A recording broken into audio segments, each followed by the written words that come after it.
pull a tooth if you give me a haircut and throw one in. Sure. Aaron, you got to get along. Okay, it's 7 o'clock. I'd like to call this meeting to order here, council meeting. And will you please stand for the pledge?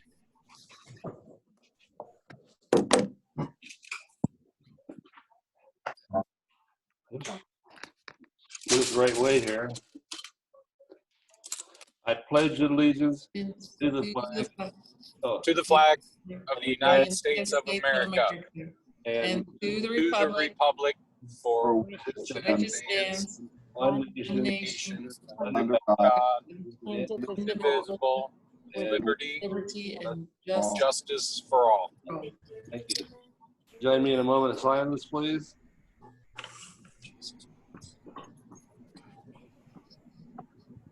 Thank you. Please be seated.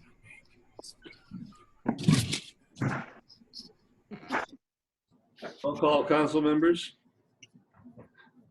Mr. Baldinger, Here. Mr. Botkins, Here. Ms. Earlston, Here. Dr. Fellner, here, Mr. Ivy, Here. Mr. Richard, Here. Mr. Triplett. Here. Okay, all 7 are present. Next is roll call of elected officials of Safety Service Director. Mayor Larry, Here. Auditor Trish, Here. Director of Law Palmer, Here. Treasurer Sparks, Safety Service Director Ward. Here. Okay, next recognition of department heads. I know Matt Eckleberry's here. I don't see him, but he's here. Yeah. Hello. Anybody else like to visit? I don't see anyone. Okay, moving on to the approval of the April 14th council meeting. You all had a chance to read it, do discussion. I'll make the motion to approve the minutes of the April 14th, 2020 regular meeting minutes. Okay, a motion by Mr. Baldinger, seconded by, Second. who's this? Mr. Triplett. Okay, any corrections or additions? If not, all in favor, say aye. aye, Aye. Aye. Aye. Like, opposed likewise. Okay, minutes of the April 14th meeting hereby approved as presented. Next, we need to have 2 items added to the agenda tonight. The first is ordinance 2020-26. Do I have a motion to add that to the agenda? I'll make a motion to add ordinance 2020-26 to the agenda. Motion by Dr. Fellner. Do you have a I'll second? second that. Mrs. Earlston seconded it. Roll call. Mr. Baldinger, Yes. Mr. Botkins, Yes. Ms. Earlston, Yes. Dr. Fellner, Yes, Mr. Ivy, Yes. Mr. Richard, Yes. Mr. Triplett. Yes. Okay. Ordinance 2020-26 has been added to the agenda by a 7-0 vote. Now, resolution number 2020-9. Do I hear a motion to add that to the agenda? I'll make a motion to add 2020-9. Okay, Mr. Triplett made the motion. Do I hear a second? I'll second that, Richard. Mr. Richard seconded it. Roll call. Mr. Baldinger, Yes. Mr. Botkins, Yes. Ms. Earlston, Yes. Dr. Fellner, yes, Mr. Ivy, Yes. Mr. Richard, Yes. Mr. Triplett. Yes. Okay, resolution 2020-9 has been added to the agenda by a 7-0 vote. Now I need a motion to approve the agenda as amended. Do I hear I'll make a motion to approve the amended agenda. Tom Fellner. Okay, Dr. Fellner made the motion. I'll second it. Tammy Earlston. Mr. Earlston seconded it. Not roll call. All in favor, say aye. Aye. Aye.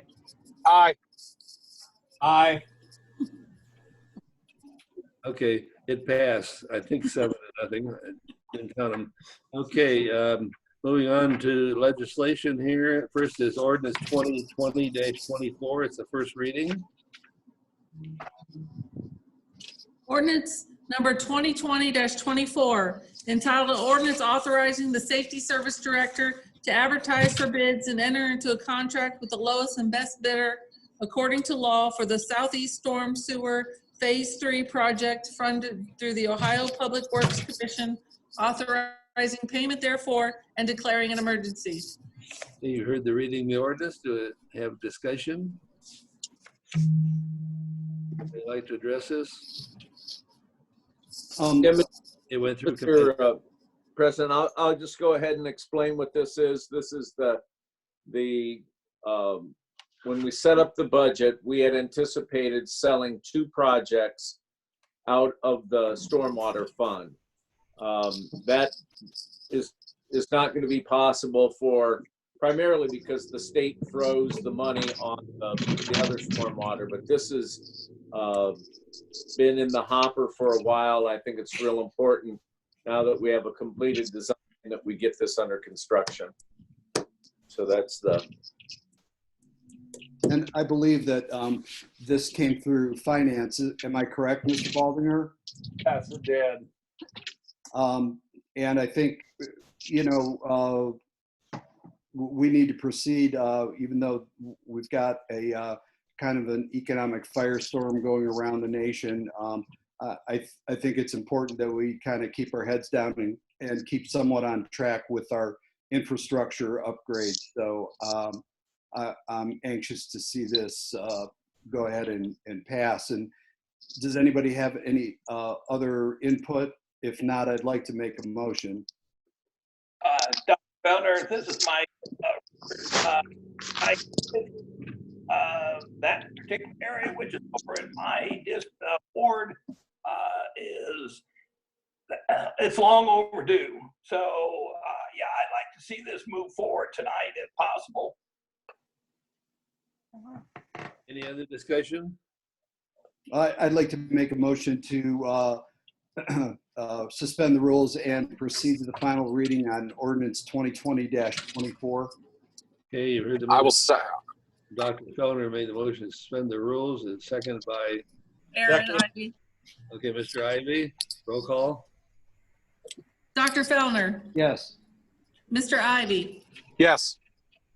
Mr. Richard, Yes. Mr. Triplett, Yes. Mr. Baldinger, Yes. Mr. Bodkins, Yes. Ms. Earlston. Yes. Motion to suspend the rules passed by a 7-0 vote. Now, any discussion on the motion or the ordinance itself? I'd like to make a motion to pass ordinance 2020-24. Get a motion by Mr. Triplett to That, second, Mr. Baldinger. All right. Mr. Triplett, Roll call. Yes.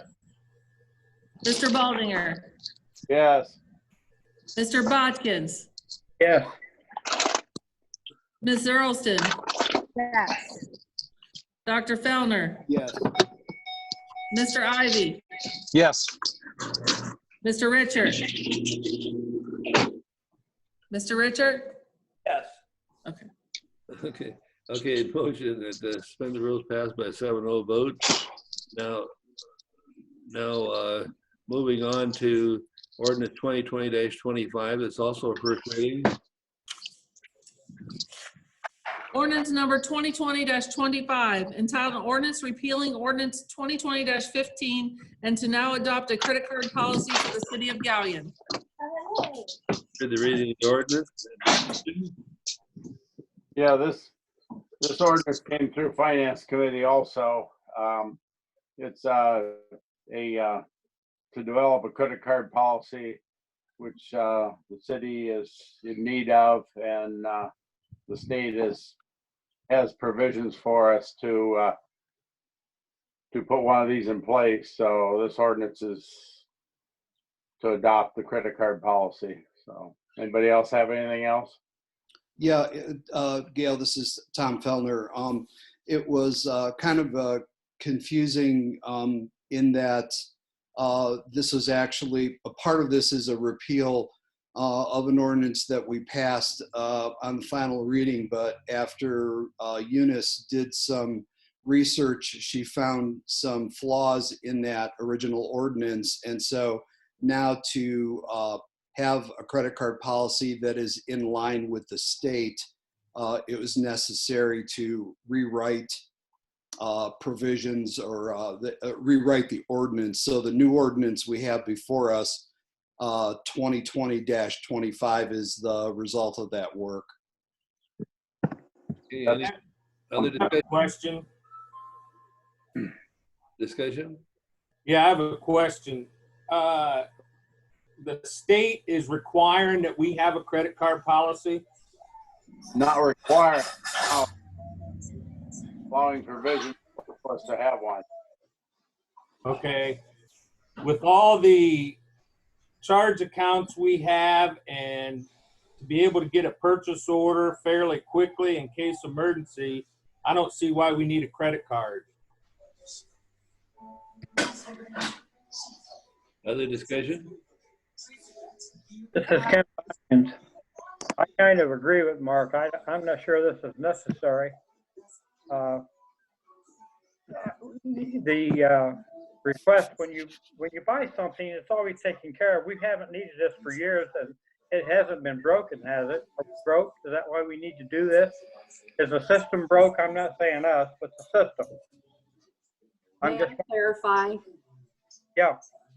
Okay, first of all, I want to clarify that the repeal is of what was passed before, where you guys put a $5,000 limit on it.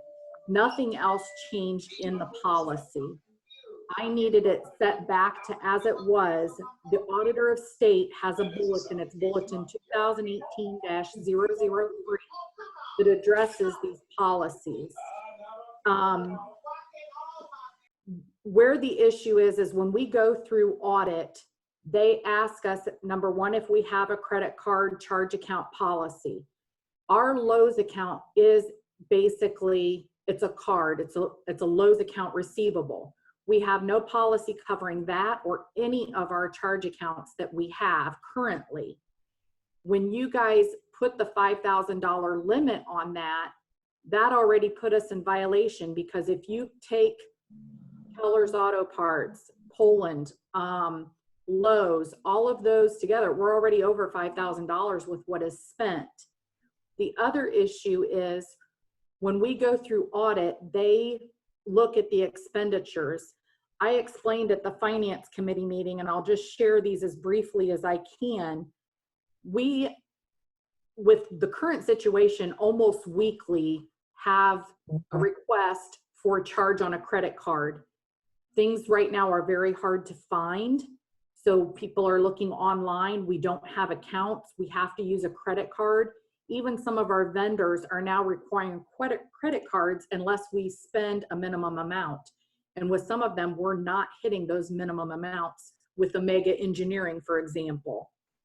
So we've run into some issues there. I went back and pulled some figures in 2019, not looking at all of the reimbursements, but just I think I looked at the 4 basic reimbursements that we've done for credit card purchases to employees. And it was over $8,300 that we reimbursed employees for credit card purchases. This year, we're already over $1,900. And you add those together in the last 2 years, and we're not that far into this year, we've done over $10,200 in reimbursements. Now, if I'm doing that on my credit card, I'm charging $1,000 here or there, I'm getting points on my credit card. I'm benefiting from that personally. That's a no-no. The auditors do not like that. And it's not, I don't know at what point we get in trouble, but they ask about it every time. It's really increased over the last couple of years. So it's been a concern. I do want to clarify, since I wasn't at the last council meeting, a couple of questions that came up with the type of policy outlined in the bulletin from the Auditor of State, we have to have a custody and control model with what our setup is. So there's specific things in that bulletin that our policy has to meet. So I went through and pulled that stuff out and based the policy on that.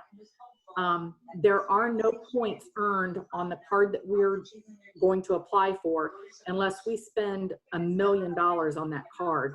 We're not going to do that. So we're not going to have an issue of earning points and trying to decide what department gets those points. Reports will be given on a monthly basis to council. And if there's ever question more than that, council can definitely ask for more information and we can provide that at any time. At minimum, there are 3 points of control with this through the department heads, our office, just like all of our other bills that we pay and the charges that we have. It's even more controls than what we have for those, as well as you guys getting reports and everything. This card is very specific. We can run reports on it that will satisfy audit, and it will track by departments. We can set different limits for each department. Our fuel pump out back was to go down. Our police cruisers have to keep running. We have to have a way to get fuel in the cruisers. The amount of fuel they go through in a month, a $5,000 limit with everything else that we have in charge. If there's training, anything else going on, $5,000 for the city is not going to cover those expenses. You can set restrictions, like if you don't want them to be able to use it at a liquor store, you can set those restrictions so that it will be denied. They can't do that. It's got very strict, tight controls on it as to how those can be set. That was one of the things that I really liked about it. The other thing, when we have employees charging, we're paying tax because it's not tax exempt. So we're also paying tax on those reimbursements and everything. So that's just kind of a real brief outline. If anybody has any questions, I'd be happy to try and answer them. But Mr. President, I have a couple questions, please. Carl? Yes. I have a couple questions. Yeah, go ahead. Okay, how many of the credit card, you made reference to the personal credit cards that are being used. How many of those that have been used have points associated with them? I have no way of knowing that because it's their personal credit card. Right. So I think the statement is made as if that is the case, that people who are using it have points. I don't think we know that. So I wanted to mention that. The other question I have has to do with other credit cards. What other credit cards do we have? You mentioned a couple of the big box stores. Like, for instance, do we have a Lowe's credit card? It is called a Lowe's accounts receivable. I do have a physical card for that. So it works like a credit card. I mean, I don't want to split hairs, but it works like a credit card in terms of purchasing, correct? In a sense, they don't have to have the card there to swipe it. Yeah.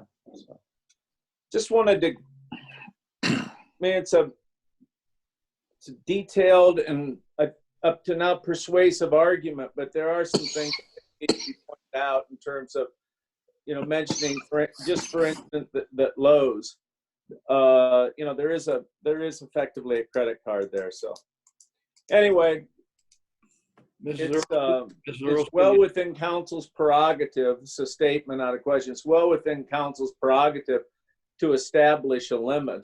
I don't think that was out of line, but anyways, I just wanted to establish that it's been said over and over, really, in the discussion that people using their personal credit cards are earning points, and I don't think we know that. So I think in the future we should hesitate from alleging something like that, because it makes it looks like it's person's doing something shady, and I don't think that's the case. I know I personally earn points on mine, and I do earn points on mine. So Yeah, all that is, so I'll have another question. Since you said that, how much of that is travel? You talked about the amount of personal credit card use. How much of that is travel? I did not break that out. That would take some time for me to break that out. All you'd have to do is that wouldn't take long at all. But anyways, most of it is travel. Most of it's travel. So the use of the personal credit card. So I'll defer to Brian on that because they have to get permission to use the cards from him. So he sees the request coming in as well. I don't know if Brian has anything to add. well, I don't mean to belabor. We can move along. I'm not sure where the votes are. There, a couple members haven't said anything. So, Mrs. Earlston, you had something? Yeah, she was saying that you can set controls on the card. Who sets these controls? And I thought I heard that there's limits you can set per area or whatever where it's being spent. Like you can set limits on how much can be spent in this area and this area and this area, or there were all kinds of, you said there were lots of controls. So who sets those controls? For example, like it can't be used at a liquor store. Who does that? Who sets that up? That would be done online by whoever the compliance officer is. And the auditor's bulletin is very specific as to how that is set up. And again, that's one of the things that I pulled from it and put into the policy. I'm not sure how that would work, but there would be permissions in place that it would go through the auditor and everything as well. Like I said, it's not just going to be one person making that decision. And I'll further just note that if we look at Lowe's as a credit card, then we're in violation as of February of 2019 because we don't have a policy, and we have to have a policy. that sounds like that's an auditor's office policy. So. But anyway. So just to clarify, so would it be Brian that would set those? Is that kind of what you're saying? Brian would set those controls up? It would not be able to be the compliance officer. It would have to be someone that does not use or have control over the card. We had spoken in the office about me being the one to do that. I don't know that decision has been made or not. We're not to that point yet. So just to make sure I'm understanding correctly, then if you were the compliance officer and you set it up and you could set the controls up, maybe per our as council's choices or prerogative or whatever, and then you yourself would not be able to use the card?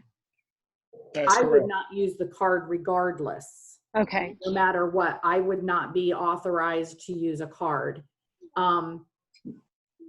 Just keep in mind, if council's setting it and it's tied into this ordinance and something happens, just like the pandemic we're going through or the fuel pump would die, if we needed to change a limit, we would have to have a council meeting. Brian, do you have any comments? No, we probably need to get the policy in place because there are issues that we're running into on this. If there are, we're probably going to name the compliance officer. It's probably going to be either April or Eunice on that. It will be under the direction of myself or future auditors on that with the guidance of council and the administration on that. So if there's other questions, Eunice will be trying to answer them, or I will be glad to. Can you hear me, by the way? I have a question. Go ahead. Why are employees using personal credit cards to purchase anyway? Brian, do you want me to address that? Let me try and then jump in, Eunice, if you don't mind on that. For example, on travel, we're using personal credit cards on that. Recent experiences with the coronavirus, we needed to purchase some stuff. Thermometers come to mind. We needed to use a personal credit card because we could only find them on a certain location on that. We've done flags. There's been other things that come up because we can't get them through the normal supplying channels. Eunice, anything else? We had an incident where we had I believe it was a police officer that was out of town on training and the vehicle broke down. They had to pay to have the vehicle fixed. There's just been, every year the flags are purchased on credit cards. We even had to do reimbursement for cleaning supplies and wipes and stuff just recently that's not even in these figures. Like I say, it's almost every week we're getting a request for that. And it doesn't, I want you guys to understand, it doesn't matter to me if the city has one or not, but if you talk to the department heads, they are the ones that have really been driving and pushing to get this. Eunice, so if I may ask a question, the departments then could have a limit, and anything over that limit then would have to involve a council meeting to approve. That would be something that we could put in place. That would be if council's setting the limit, but I would have to look into it further, but I think that with the bulletin, with it being a custody and control model, it's not set up so that council sets the limit. And I don't know if that would change the model that we have and what that would do. I'm not necessarily meaning council would set the limit, but the whoever is setting the controls could do that. Right, so like just as a for instance, and just throwing things out. So I could set the police department at a $5,000 limit. I could set the water department at a $500 limit. And if they had a pump go down or something like that that we needed right away, they could call and we could change that limit on the spot if approved and if necessary after it goes through whatever chain we set up for that approval.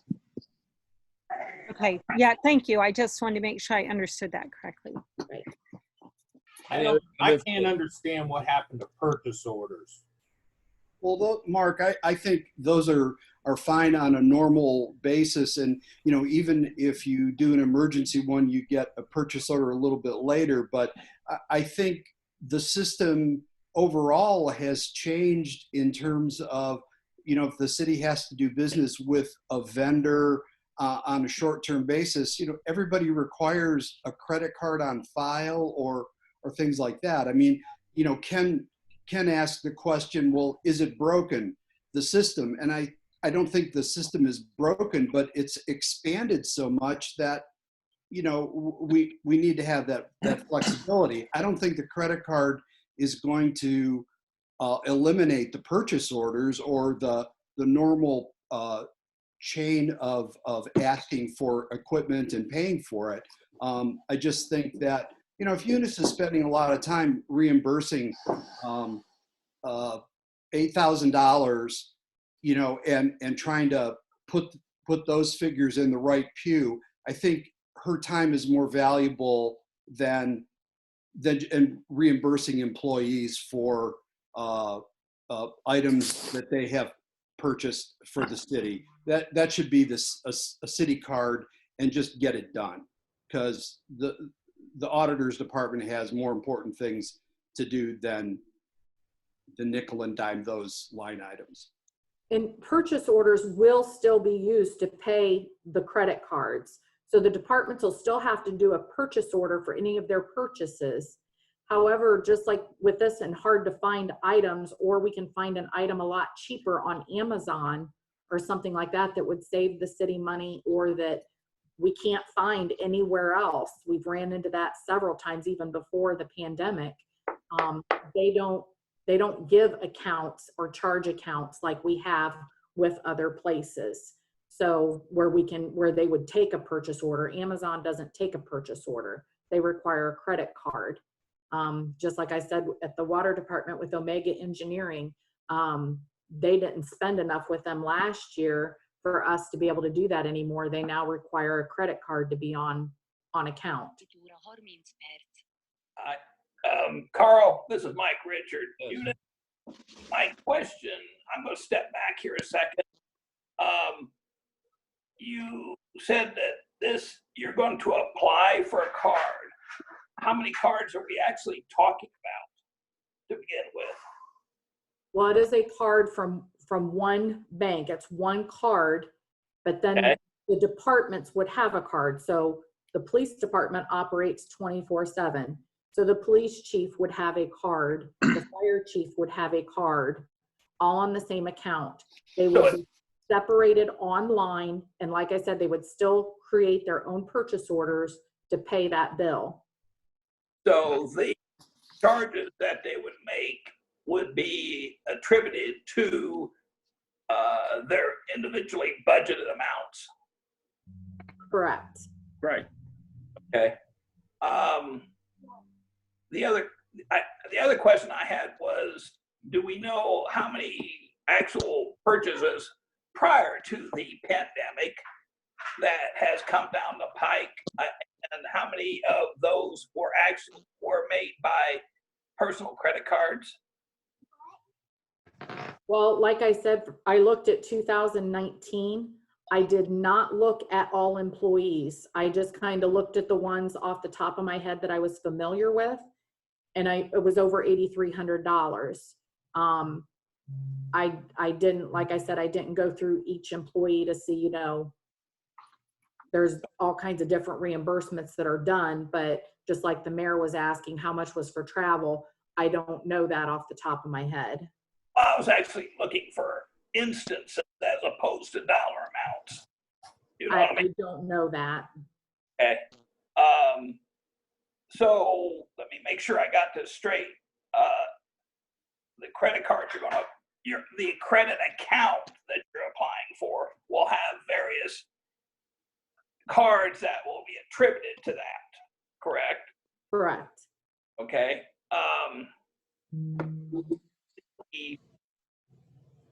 What is the bank credit card or the company that you're getting this from recommendation for a limit? Because I can't believe they just have a open-ended account. I mean, well, the overall will be addressed in the application process.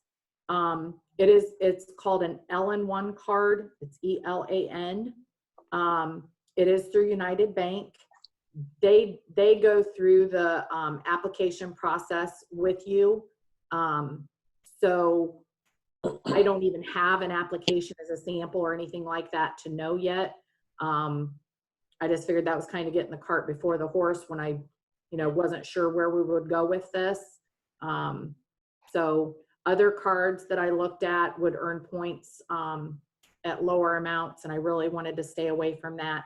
Or they didn't have the controls that this one has, where you can go online and see it and set the limits and restrict what kind of stores, they can or can't shop in, different things like that. well, Kitty. I'm not in favor of an open credit account. Because for history and common sense dictates that that's not probably a good idea. So I would, like Mrs. Earlson said, something more on the line of some type of limiting factor for each for lack of a better term, departments. Also, the other thing is I'd like to bring up to everybody is that you're going through various departments. I noticed in the ordinance there's no reference to the mayor's office as some type of notification. I think it would be very important that his office or himself know what's being put on cards and stuff if we're going to go down this road. Sorry, my voice is dying. There is a process for the approval of purchase orders that goes through their office. And again, I don't know how you set those limits for each department. From you guys' perspective, I don't know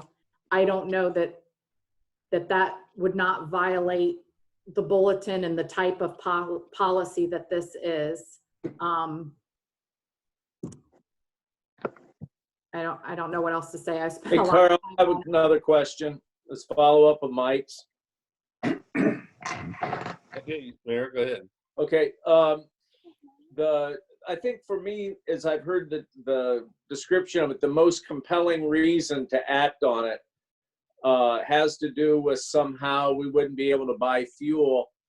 And so I was trying to understand in a department, let's just say the police department. Well, who will have the authority to use that card?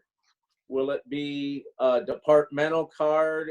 Will it be exclusively the chief? How does the policy that you wrote, Eunice, how does that address that issue? It will be a department card with the chief having possession of the card, and he would be the one that would say if they can make an expenditure or not on it. So even I don't know how he would keep it there, but I mean, obviously he's not there 24/7. I mean, I went through all the scenarios like, okay, what if he's out of town? Others could use it, but he has the controls. He would be able to log in just like anybody else and he has to approve it through the bank credit card site, as well as through our software and submitting the bill for payment. Right. I would just one comment, and we've had plenty of discussion on this. I've not had one department. I was asserted that the supervisors, the department heads are the ones that are really asking for it. I've not had one of those individuals say they've got to have a credit card. So I don't know. I don't know if it's the case that the department heads are going to the auditor's clerk to make the case, but not one person has said a thing to me about it. So there is a disconnect there. I believe some have said something to Brian about it as well, not just me. So anyways. There's several of you council people have any comments on this discussion. Do you want to speak up at this time, or? Well, I think this is a first reading, and Eunice referenced an auditor's bulletin, and I think before the next council meeting we could sort of get maybe a copy of that and look at it, and I understand the feeling of not wanting to have an open-ended piece of plastic that is going to get us into fiscal emergency again. I'm pretty confident that that's not going to happen, although that's a feeling I have. I have no basis in fact for that statement. I get that, but I think with a little bit more information, say, Eunice, that bulletin that you referenced from the state auditor may give us a little more information, and next meeting we could discuss it some more. Okay, would this be agreeable with the rest of the council people? This would be the this is Ivy. I feel that's very reasonable to gather a little bit more information before we move on for a final decision. I also agree that we need to gather some more information, because we've already passed one, and Eunice done a lot of homework and figured out that what we did do was going down the wrong path, wrong road, whatever. And I think we really need to take a better look at this. But I see both sides of the coin on this, where the need for the card and also the concern for the open-ended of credit limit. So I think this needs more discussion and more investigation. I as well feel okay with doing that, and I just want to say I feel more comfortable knowing some of the controls that can be put on the card. So any information related more to that about how that can be put on through the departments and stuff, I think is adds a little more comfort to the whole credit card policy. Can you guys all see the message from Patricia Factor? Can you guys see that chat that came through? Can you guys hear me?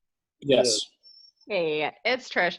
I was just going to relay that, we do, as departments, we do utilize personal cards. Of course, we get permission prior to through the auditor's office, and we utilize those. But when we're traveling, yes, we have to put things on cards. And oftentimes we have some people that travel and or have to make some of these purchases. It's not money that they have necessarily sitting in the bank. So they're racking things up. They're also then having to pay the interest on those cards and such. So, I mean, it does make a very big difference for the individuals there. But on the flip side, when Eunice and others have alluded to some of the purchases that we've been able to make through shops like Amazon and things like that, it has been a huge cost savings for us in many instances. We have, we've done some of the searches through our normal vendors where we can utilize purchase orders and such. However, in some of those cases, we can find it far cheaper if we can purchase it online with utilizing a credit card. So sometimes the cost savings is so great that it's approved to be able to do it that way. And it seems like there's many other methods here where we could utilize this as cost savings. So, I mean, this is something that is very frequently done for a lot of jurisdictions. I do fully understand a lot of the control measures that need to be put into place. But as we move forward, resources are going to get thinner and thinner right now. And I would say I just really consider this. Get any additional questions. I've heard this discussion during Finance Committee and the previous council meeting, but I would urge you to really consider this and passing something similar to this, if not this exactly. Again, as we move forward, resources are getting more and more scarce, and as we need to do more and more of these types of purchasing, we're really muddying the water the more we go without a true policy in place and following that policy. Thanks. Sorry, I'll hush now. I just wanted to make sure you guys were aware. Mr. President, I would say that well, Tricia allowed to participate, I guess. I would say that this card that we're talking about, it doesn't, with the health department separated on the books, I don't believe this credit card would be utilized by your department. And if the health board wants to issue a credit card for the health department, I guess they're on their own to do that at this point. Which I fully understand on that side too, but I do know that there's other departments that have had to make emergency or very rapid or cost savings purchases on their own credit cards. Brian, that's true though, isn't it? Which the health part? department won't be utilizing the card. That's my understanding. I'll confirm that. What? That's my understanding. I will confirm that. But I think the suggestion that passes first reading is very good, and we'll get more information. I have a question, Brian. Yes, go ahead. Okay. Of which I think Eunice said $8,900 has been spent on credit cards. Which department has spent that $8,900? What is the most spent? Eunice, do you have that? Well, I looked at I'm not sure exactly, but the top two would be the mayor's office or the police department. On a personal credit card? Correct. I mean, Brian, you see who you get requests from. Safety service directors up there, the police department, yes. I've never tracked that. Let me just say for the record, since it got personal, that the credit card that was used by the service director is one that does not earn points.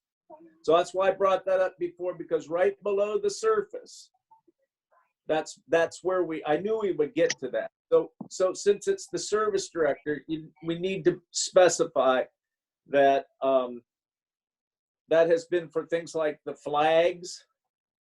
I don't want to conflate the travel and her use of the credit card.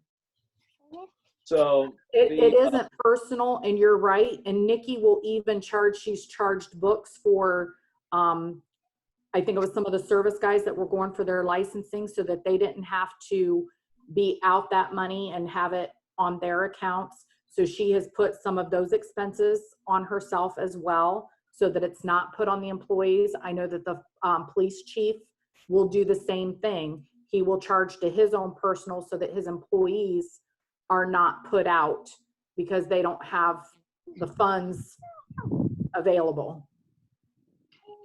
Mr. President, It's not personal, it's just the facts. Mr. President, this is Mike Richard. I just want to, I'm not opposed to a credit card. Matter of fact, I would much rather see a city card as opposed to having personal cards being used. I think that's not a fair thing for those folks that are having to use them. My only, again, concern is a limit factor, and it had nothing to do with going into fiscal emergency or anything, but it has everything to do for fiscal responsibility in that regard. So I just want to make that point. But I agree with Doc Fellner and several other members that we need some more information. And if we can have that before the next council meeting, it would be beneficial, I think, for everybody. I see several people shaking their head, nodding yes. So this will be the first reading. Come back in a couple of weeks, and for some of the questions was asked, maybe we'll have more answers to it. And let's move on to the next. We've had a lot of discussion on this and questions. So let's move on and consider that's first reading and move on to ordinance 2020-26. First reading. Ordinance number 2020-26, entitled Ordinance Establishing a 90-Day Stormwater Payment Holiday and Declaring an Emergency. Okay, you heard the reading the ordinance. Discussion? Mary, you want to take this? Yeah, I think that the idea. I believe this came out of Finance Committee, Dr. Or the committee? Discussed it. We didn't. Go for it. Somebody else wants to speak, that's quite all right with me. I think it's well understood what the intent of it is, and I think it'll cost us about $55,000 a month. It commented last night on Facebook that the benefits to residents are negligible. I think where you'll see most of that 55,000 are in commercial accounts with large roofs and large parking lots. And in that area, we're talking about $300 to say $500 a monthly stormwater charge. So we can talk if there are questions about whether it erodes the fund balance, and why I would argue that it's safe and fiscally responsible. So that's really the short of it. It could have been 120 days. You know, I think in 90 days we'll see where we're at as a community at the 90-day mark, and in advance of that, discuss whether or not we want to extend that holiday or reduce the rates, reinstitute charging up, but maybe modify the rates. You heard the mayor explain this. Other discussion?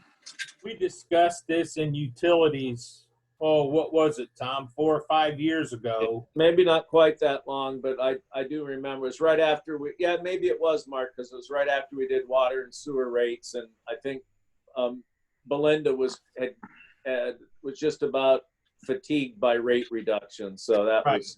It's been a while, yeah. So I think it's a good idea. It's a small token, but it's a token nonetheless.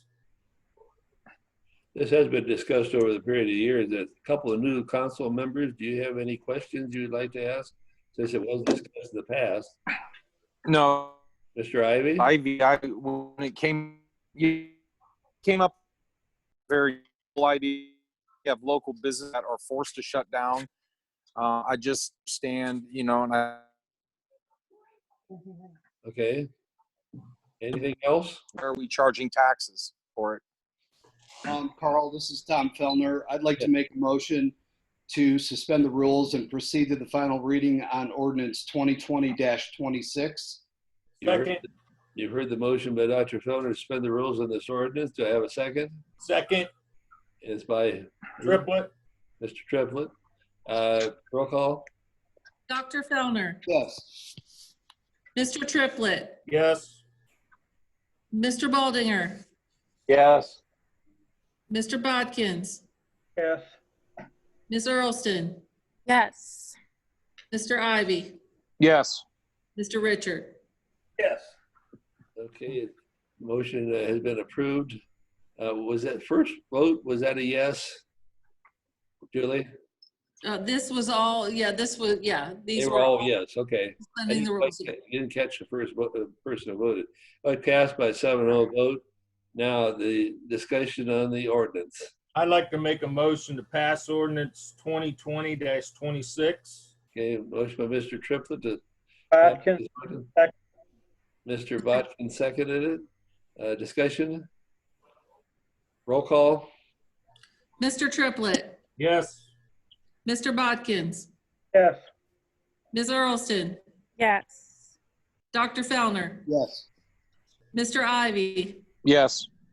Mr. Richard, Yes. Mr. Baldinger. Yes. Okay, passed by 7-0 vote. Moving on to the last item in the legislation is resolution number 2020-9 is our first reading. Resolution number 2020-9, entitled "A Resolution Approving the Appointment of Chanel Hip to the Galion Port Authority Board of Directors and Declaring an Emergency." You heard the reading of the resolution. Discussion? I think this is, I think her term was the first one to expire and is May 31st, I believe. Yeah, it's May 31st. So there's really no reason to hold it up, but it could be held for one reason, or excuse me, for one reading. The other thing I'd want to mention is that Chanel has served as the chairman of the port. So I think we're pleased that she's willing to serve again and recommend her for another term. Okay. On the basis of, Any other discussion? Carl, this is Tom Fellner. For continuity's sake and consistency, she's agreed to be nominated for the position, and I'd like to proceed to the final reading and suspend the rules on resolution 2020-9. You've heard the motion by Dr. Feldman to suspend the rules. Have a second? Second. And that's Triplett. by Mr. Triplett. Okay. A roll call? Dr. Fellner, Yes. Mr. Triplett, Yes. Mr. Baldinger, Yes. Mr. Bodkins, Yes. Ms. Earlston, Yes.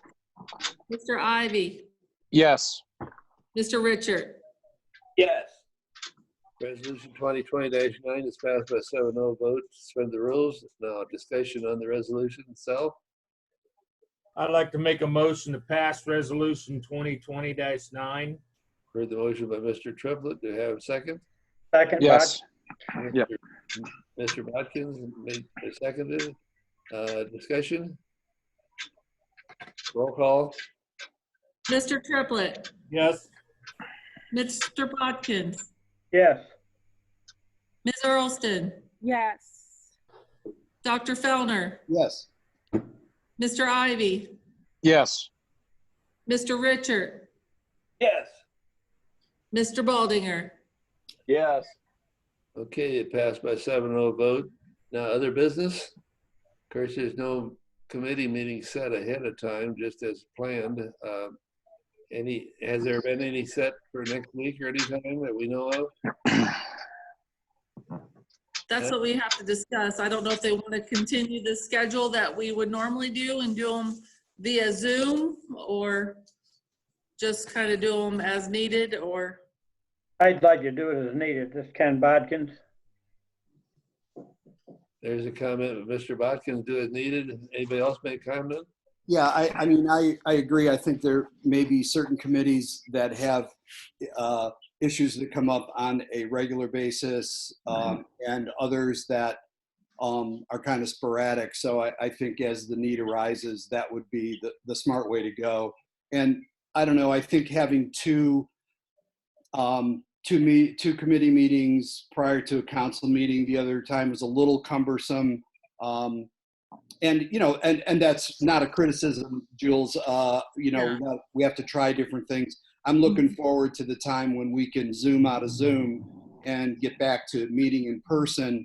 But I don't know what has come from the State House in that regard. So, and I'm sure it'll happen sooner than later. Yeah. Mr. Chairman, this is Brian. I have a question for Julie on this, if I may. Okay. I would like to see the Finance Committee be considered a regular third Wednesday meeting, or as it's set up. That way we don't have to have a limitation on the agenda. And I agree with you, Brian. Beg pardon? I agree with you, Brian. I think Finance is one of those committees that I was kind of alluding to when I said that, that has a regular number of agenda items every week, whereas some of the other committees may be a little bit more sporadic and can be dispensed with. But I think I agree, Finance should definitely be ones. Maybe Police, Fire, and Health as well. Lately, especially in the last 6 weeks. But I agree. Yeah. Okay, is that agreeable with everybody? We have those two committees meet on their regular dates and the rest of them as needed? Yeah, Yes. if we would need one prior to one of those, we could do that. Is that the problem that you have, Dr. Feldman? Or I did not like them on the same night as the council meeting, but I do not mind having two committee meetings like together, like on the same night, one after the other. I don't mind that. I agree with you, Julie. It's kind of nice to have to be able to get two in a night done. I'm okay with that. But I am as well. As am I. Well, maybe if you have two on the same night, not council meeting, and then have maybe not limit to 30 minutes between, maybe a little bit longer.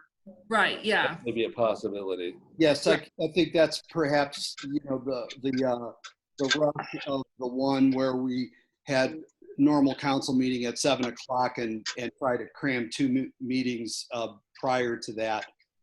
It didn't leave a lot of discussion time. So I think two committee meetings, the second one starting whenever the first one ended, would be.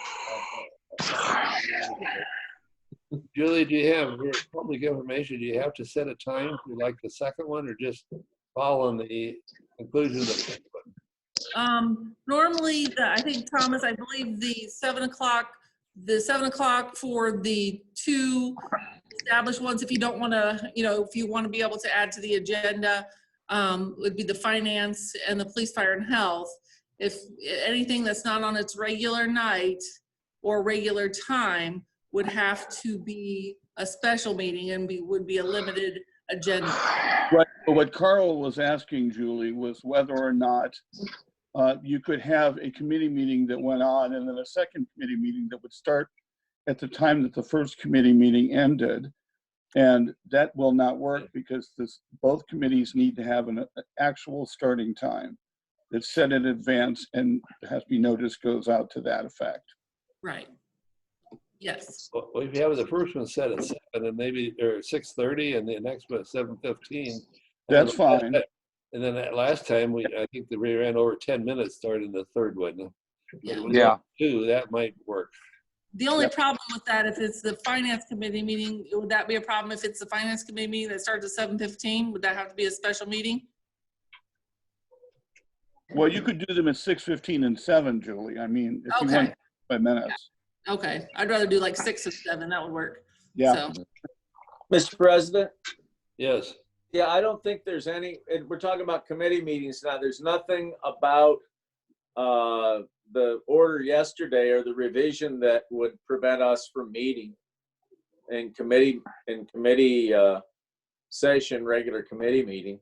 in person. We can be we can be 6 feet apart, and you know, I don't think we probably want to push it on council meeting because you'd have a real limitation on anybody from the public. But I can't remember the last time we had. Well, I do remember the last time we had more than 10 people at committee. That was the night at the economic development, but there were a lot of people there to talk about the Free Center. But you know, as somebody who goes to, or Nikki, she or I go to all of, or most all of these meetings, I think that we're better served to get on a regular schedule and meet when we can.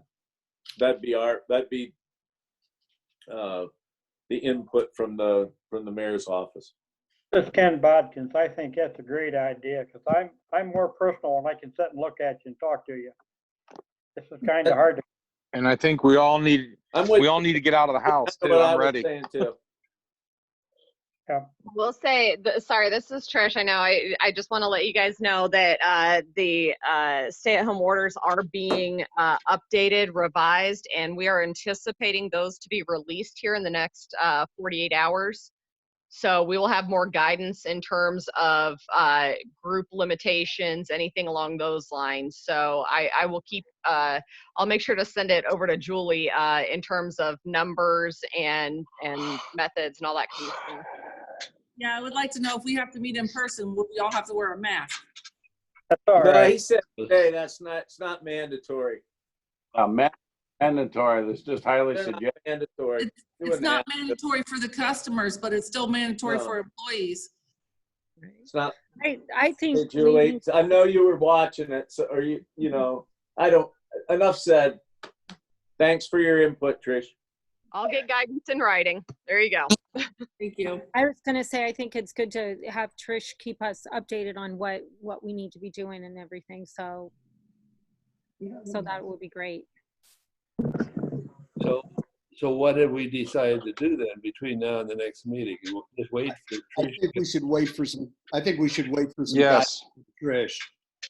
Okay. Get it on paper, and you know, if we're allowed to meet in person. Right. Okay. And like we've been doing, if we need to call a meeting, a Zoom meeting for police, fire, and health, or whatever, we'll do it that way. Okay. 24-hour notice. Okay. Okay. Any other discussion from the council members? If not, moving on to Auditor Trish. Just a couple things on this. One is a personal note for Treasurer Rod Sparks. I'm not sure if you're aware of this. His mother passed away. I believe the service will be coming up on that. Our condolences to the Sparks family on that. On the business of the city, financially, we're in decent shape. We are seeing some erosion on income tax, which is to be expected given the unemployment numbers and the other economic hardships on that. We're moving forward, and we'll go from there. If there's questions, I'm always available. I'm in the office most days. I will be out tomorrow afternoon. So thank you all. Any questions of Mr. Trish at this time? Thank you, Brian. Again, Bodkins. Okay, moving on next. Well, Treasurer Sparks is not here. Law Director Palmer. Nothing tonight, thank you. Mayor Valeri. Hey, thank you, Carl. I would say a couple of things. One in the category of congratulations or thanks to our 6,000 utility customers. There had a lot of anxiety going into this month that we'd see a drop off in revenue, and that has not been the case. Now, April's a month where we generally collect a little bit more than we bill. That has to do with people avoiding being shut off that have not paid throughout the winter. And so those April months are good months, so to speak, at the utility office. But we're right on the verge of 100% of collections equaling what we billed. And we've got a couple more days left in the month. So I want to thank the billing office folks. They really in the middle of the last couple of months, went from an ordinary operation to a no contact with the public, and certainly the main thanks go to the many citizens that went ahead and paid. We are keeping an eye on some of the commercial accounts, which are running up a little bit on that delinquency level, but it's not anything particularly out of the ordinary.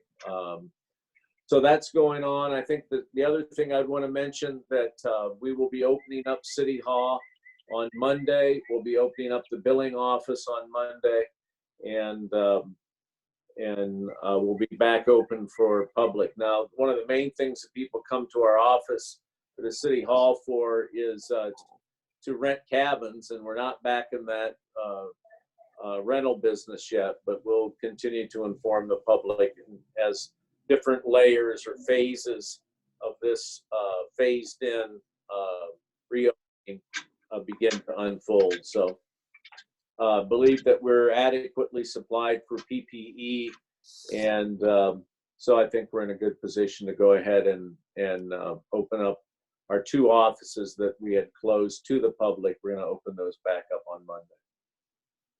So that's mostly what I got. Again, if there are any questions. There's really not a whole lot to add to what Brian said about revenues. I think probably a little too soon to see how they will, to what level they'll erode. But, like, again, to repeat myself, I think for the 3rd time, the fact that the public understand that this little utility operation we have is as much theirs as it is city councils or the mayors or city officials, and they need to support that. And I was pleasantly surprised at the level of income that came into the utility office. So I'll stop repeating myself on that. I think I made the point. And that's really, unless there are questions, maybe we can talk at an upcoming street committee meeting, Ken, about perhaps some of the adjustments we're going to make and what we're going to be able to have for regular paving, and our intent to go ahead and repave Harding Way. So that's really all I got. Thanks for listening. Okay, does anybody else have any comments or questions before we adjourn the meeting? I have a comment, Carl. Yes. I'd like to explain to people why I don't talk a whole lot about subjects, because a lot of this was put into effect before I got on board. So I'm trying to absorb everything right now. And if I have something I think serious to say, I will say it. So, but thank you for being patient with me. Okay, no. For sure, man. Okay, I think this meeting went better than the first one we had, and we don't want to quit zooming too quick because we're just getting around to know what we're doing here. But anyhow, with that, Mr. Tremblay, do we have a motion to adjourn? Yes, sir, you do. I'll make that motion. Okay, do we have a second? Wait a minute. I'll second it. Second by Mrs. Earlston. All in favor, say aye. Aye. Aye. Aye. Aye. Okay. Okay. Well, we're adjourned for the night at it's at what, 8:08. Okay. Thank you. Good night, everyone.